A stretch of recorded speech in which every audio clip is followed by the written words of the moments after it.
Okay. Ladies and gentlemen, I'm pleased to have briefed the United Nations Security Council in my capacity of a chairman in office of the Organization for Security and Cooperation in Europe. Both the United Nations and the OSCE work to maintain international peace and security and safeguard the respect for international law, including the basic human rights and fundamental freedoms.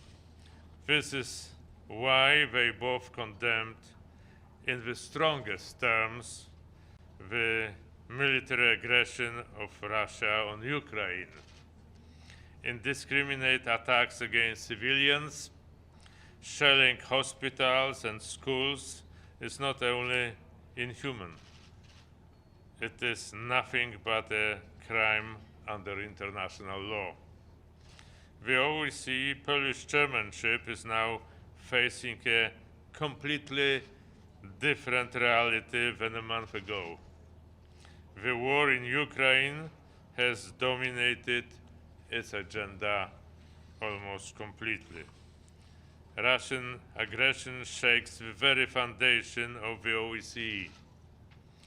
We see Russia defy its primary responsibility to act as a guardian of international peace and security, both as a member of OSCE as well as the permanent member of the United Nations Security Council. Instead, it chooses to act as an aggressor. This long-planned military attack, with the participation of another state, Belarus, is unprovoked, unjustified, and illegal. Such a flagrant breach of OSCE principles and commitments poses questions about stability of the rules-based order. Still, we believe OSCE is able to keep the states talking in good times and bad. Poland is convinced it is in the best interest of the organization and its participating states to work on proper modus operandi to fulfill OSCE's mandate. Right now, the primary focus of OSCE work in Ukraine will be to help avert humanitarian crisis and create the conditions for assistance and evacuation. OSCE stands ready to continue its cooperation with the United Nations. We have established close coordination with the UN Office for the Coordination of Humanitarian Affairs and the UN High Commissioner for Refugees, International Organization for Migration, and the International Committee of the Red Cross.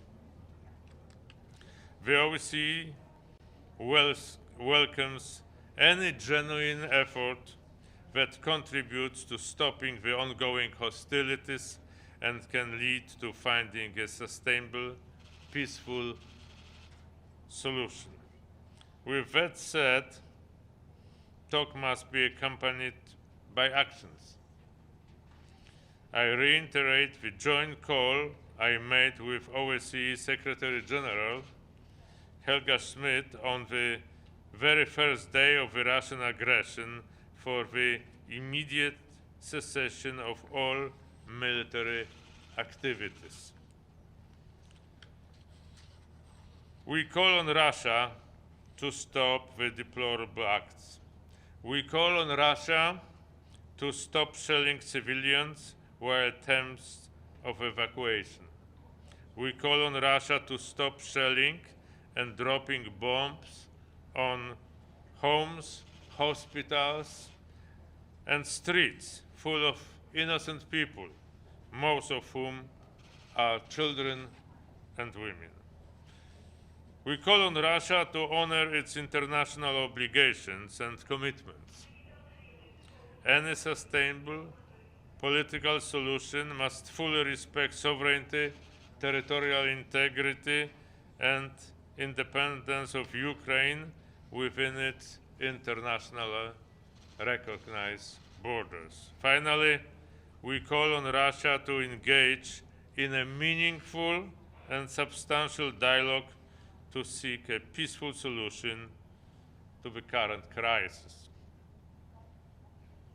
The door to diplomacy is still open. Thank you.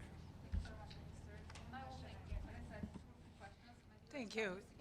Thank you very much, Minister Rao. It's Pamela Falk from CBS News. You have accommodated so many refugees. At what point is that a problem for Poland? How many can you take in, and what do you need to do that? Thank you. Ma'am, I must say that we used to host 1.5 million people before this crisis. So the Ukrainians who visited us and who decided to stay with us were living, working, studying, and learning in Poland. Since the beginning of aggression, we have received 1.6 million Ukrainians. The overwhelming majority of them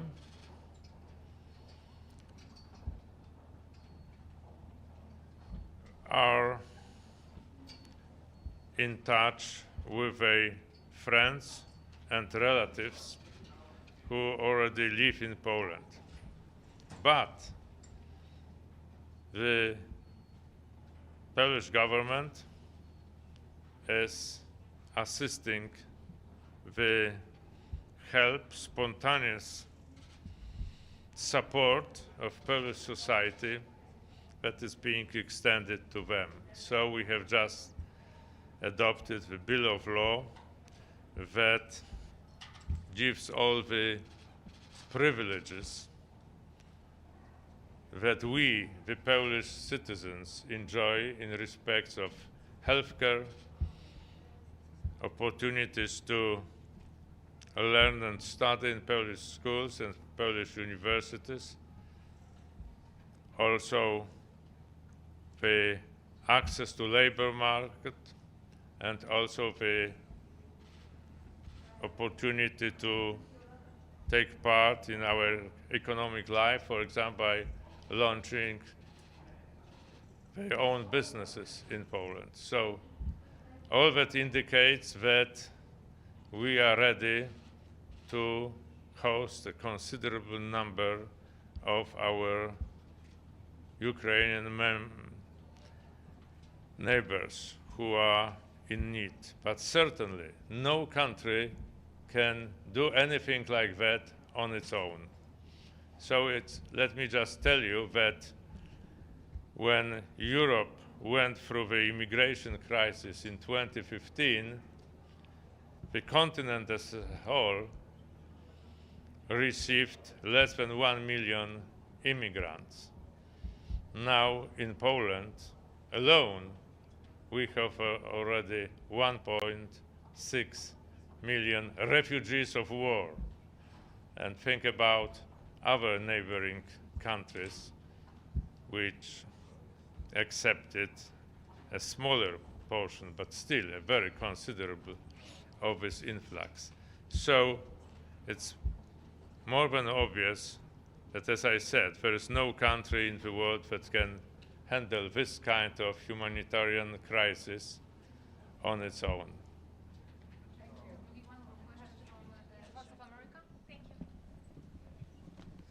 Hello, Mr. Minister. I'm Margaret Bashir with the Voice of America. In your national capacity, I'd like to ask you, the United States has expressed objections to Poland transferring its MiG jets to Ukraine.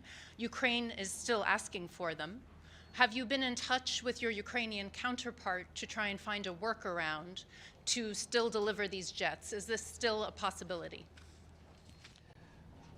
I'm in touch with our American counterparts, with our NATO and European Union counterparts, and of course with the Ukrainian ones.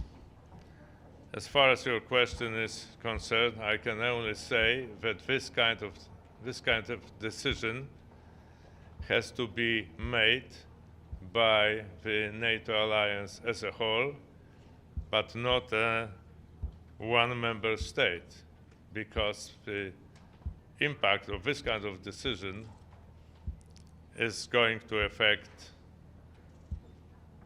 the alliance as a whole. So there is no one single